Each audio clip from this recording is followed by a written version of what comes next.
Chapter 5. The Island Come True. Feeling that Peter was on his way back, the Neverland had again woken to life. We ought to use the pluperfect and say wakened, but woke is better, and was always used by Peter. In his absence, things are usually quiet on the island.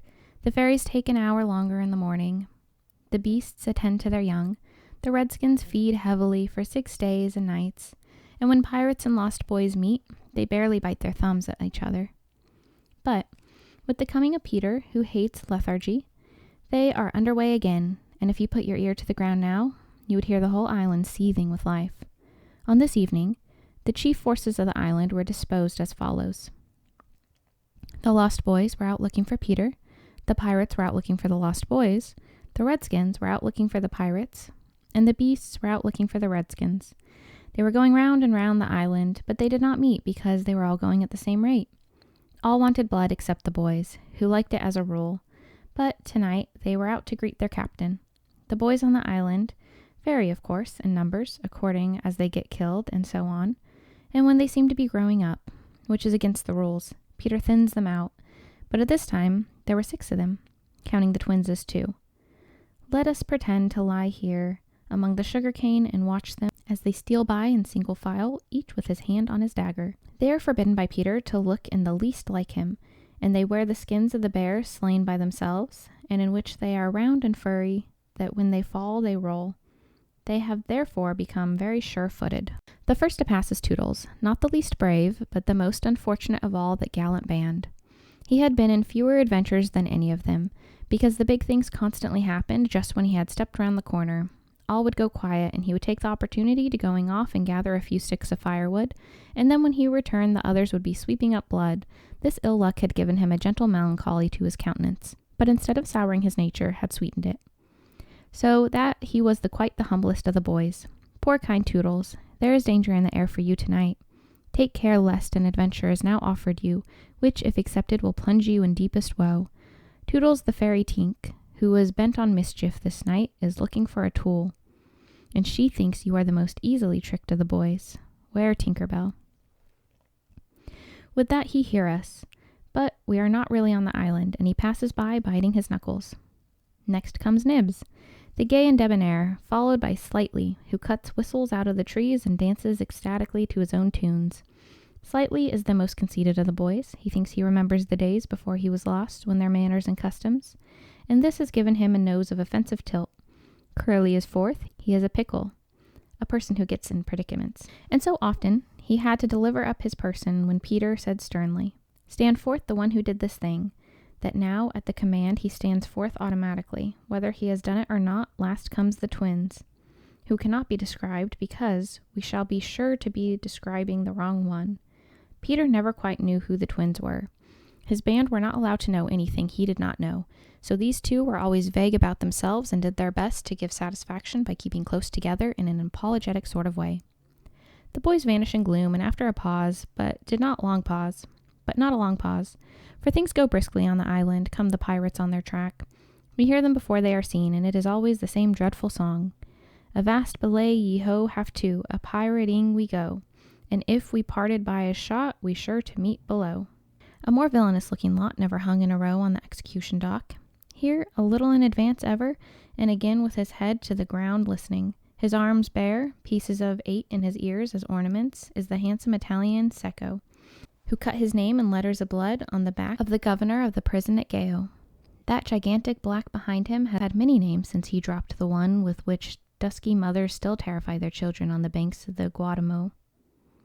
Here is Billy Jukes, every inch of him tattooed, and the same Billy Jukes who got 6 dozen on the walrus from Flint before he would drop the bag of Mordors and Cookson, and to be Black Murphy's brother, and Gentleman Starkey, once an usher in public school and still dainty in his ways of killing and skylights, and the Irish boatswain Smee, an oddly genial man who stabbed, so to speak, without offense, and was the only nonconformist in Hook's crew, and Noodler, whose hands were fixed on backwards and roped. Mullins and Alf Mason, and many other ruffian long known and feared on the Spanish Main. In the midst of them, the blackest and largest in that dark settling reclined James Hook, or as he wrote himself, Jas. Hook, of whom it is said, He was the only man that the sea cook feared. He laid at ease and in a rough chariot drawn and propelled by his men, and instead of right hand he had the iron hand with which ever and anon he encouraged them to increase their pace. As dogs this terrible man treated and addressed them, and as dogs they obeyed him. In person he was cadaverous and black-avised, and his hair was dressed in long curls, which, at a little distance, looked like black candles, and gave a singularly threatening expression to his handsome countenance. His eyes were of the blue of the forget-me-not, and of a profound melancholy, save when he was plunging his hook into you, at which time 2 red spots appeared in them, and lit them up horribly. In manner, something of the grand seigneur still clung to him, so that he even ripped you up with an air, and I have been told that he was a raconteur of repute. He was never more sinister than when he was the most polite, which is probably the truest test of breeding, and the elegance of his diction, even when he was swearing no less than the distinction of his demeanor, showed him one of a different cast from his crew. A man of indomitable courage, it was said that the only thing he shied at was the sight of his own blood, which was thick and of an unusual color. In dress, he somewhat abhorred the attire associated with the name of Charles II, having heard it said in some earlier period of his career that he bore a strange resemblance to the ill-fated Stuarts, and in his mouth he had a holder of his own contrivance, which enabled him to smoke 2 cigars at once, but undoubtedly the grimmest part of him was his iron claw. Let us now kill a pirate to show Hook's method. Skylights will do. As they passed, Skylight lurches clumsily against him, ruffling his lace collar. The hook shoots forth, there is a tearing sound and one screech, and then the body is kicked aside and the pirates pass on. He has not even taken the cigars from his mouth. Such is a terrible man against whom Peter Pan is pitted.